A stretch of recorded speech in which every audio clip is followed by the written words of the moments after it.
ప్రొద్దుటూరు పట్టణంలో వ్యాపారులు వర్తకులు బిక్కుబిక్కుమంటూ వ్యాపారాలు చేస్తున్నారని కాపు కాసి మాటు వేసి మరీ పోలీసులు తనిఖీల పేరుతో వ్యాపారస్తులను వేధిస్తున్నారంటూ ఎమ్మెల్యే రాచమల్లు శివప్రసాద్ రెడ్డి మండిపడ్డారు.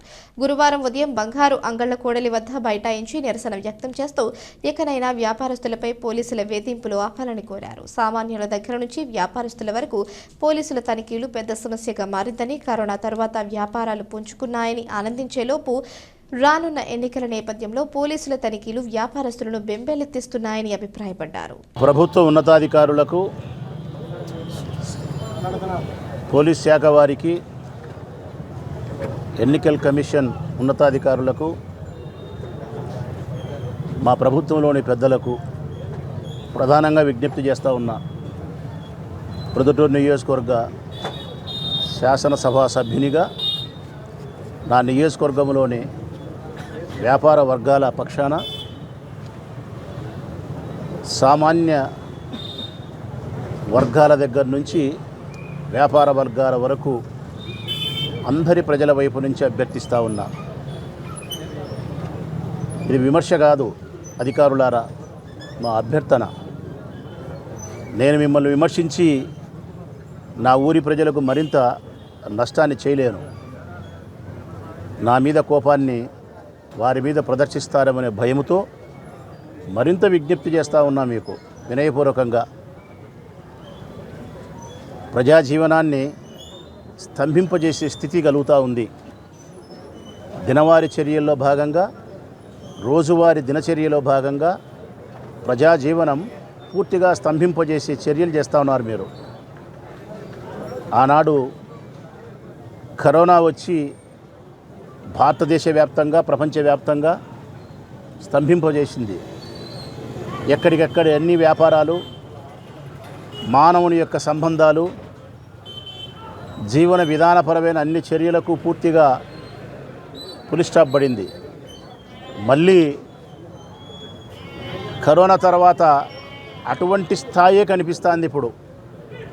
అది కరోనా స్తంభింపజేస్తే ఇది ఎలక్షన్ కరోనా. ఇది ఎలక్షన్ కరోనానే. ఇంకా నోటిఫికేషన్ రాక మునిపే, ఎప్పుడో ఫిబ్రవరి ఆఖరులో నోటిఫికేషన్ వస్తుందని ఒకవైపు అందరూ చెప్తూ ఉంటే, ఇంకా నోటిఫికేషన్ రాక మునిపే ప్రొద్దుటూరు నియోజకవర్గంలో కానీ, వైఎస్ఆర్ జిల్లాలో కానీ, మరి రాష్ట్ర వ్యాప్తంగా ఎటువంటి పరిస్థితులు ఉన్నాయో నాకైతే తెలియదు, జిల్లా వ్యాప్తంగా అయితే ఉన్నాయి ఆ పరిస్థితులు.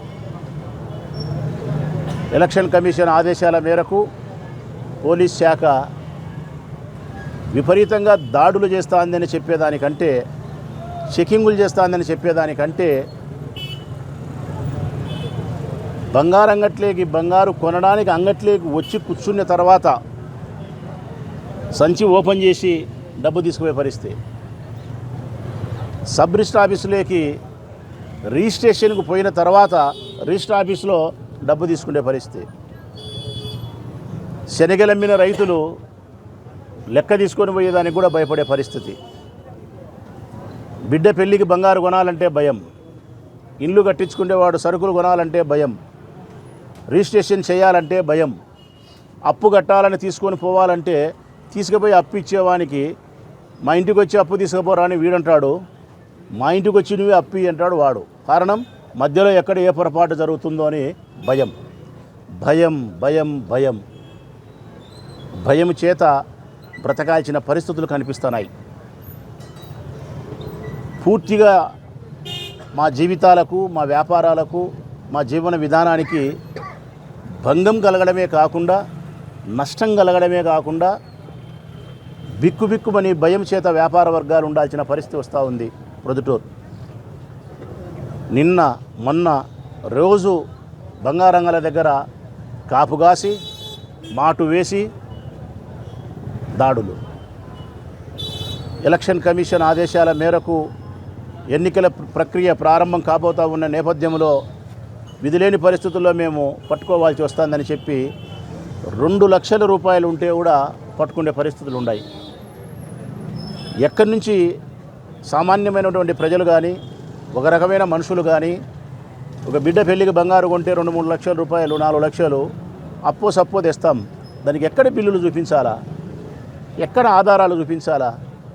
నా బిడ్డ పెళ్లి చేసుకుంటానా, నేను పేదవాడిని, మా అక్కయ్య అన్న ఉంటుంది, ఆమెను అడిగి 1,00,000 రూపాయలు ఇప్పించుకుంటా, మా అన్నయ్య అన్న ఉంటాడు, ఆయన అడిగి 1,00,000 ఇప్పించుకుంటా, మా స్నేహితుడు మధును అడిగి 50,000 ఇప్పించుకుంటా, తెచ్చి బంగారం కట్టు నా బిడ్డకు ఒక 4 గాజులు ఒక చైను ఉన్నాం అనుకుంటే మీరు వచ్చి ఆ డబ్బు పట్టుకుంటే నేను ఎక్కడి నుంచి లెక్కలు చూపించాలి మీకు? నేను మా ఆయన 1,00,000 ఇచ్చినాడని చెప్పాలనా, మా ఎక్క 1,00,000 ఇచ్చింది చెప్పాలనే, నా స్నేహితుడు 2 లక్షలు అప్పు ఇచ్చినాడని చెప్పాలనా?